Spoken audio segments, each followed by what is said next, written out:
प्रेमात माणूस किती पुढे जाऊ शकतो? हा व्हिडिओ बघून तुम्हालाही हा प्रश्न पडणार आहे। मध्य प्रदेशातील सतना इथे एक अशी घटना घडली आहे जी सध्या संपूर्ण देशात चर्चेचा विषय बनली आहे।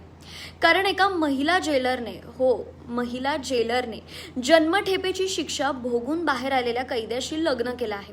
तुम्हाला वाटेल ही एखाद्या मूवीची स्टोरी असू शकते, पण नाही, ही 100% खरी घटना आहे। सतना मध्यवर्ती कारागृहात फिरोजा खातून नावाची महिला अधिकारी काम करत होती।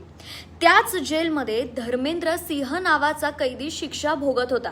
2007 मध्ये एका नगरसेवकाच्या हत्या प्रकरणात त्याला जन्मठेप झाली होती।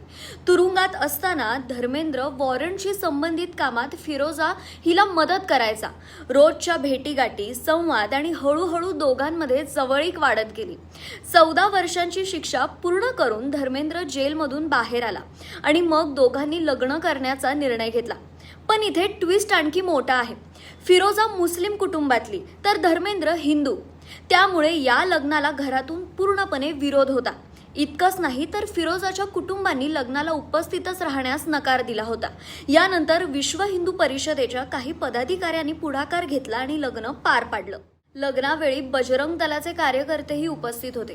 आता या अनोख्या प्रेमकथेची सोशल मीडियावर जोरदार चर्चा सुरू आहे। एका बाजूला लोक म्हणतायत प्रेमाला भूतकाळ नसतो, तर दुसरीकडे काही जण प्रश्न विचारतायत, एका खुनाच्या आरोपात शिक्षा भोगलेल्या व्यक्तीसोबत लग्न करणं योग्य आहे का? आता तुम्हीच मला सांगा, तुमच्या मते हे खरं प्रेम आहे की भावना आणि वास्तव यामध्ये मोठा फरक असतो? कमेंट करून तुमचं मत नक्की सांगा।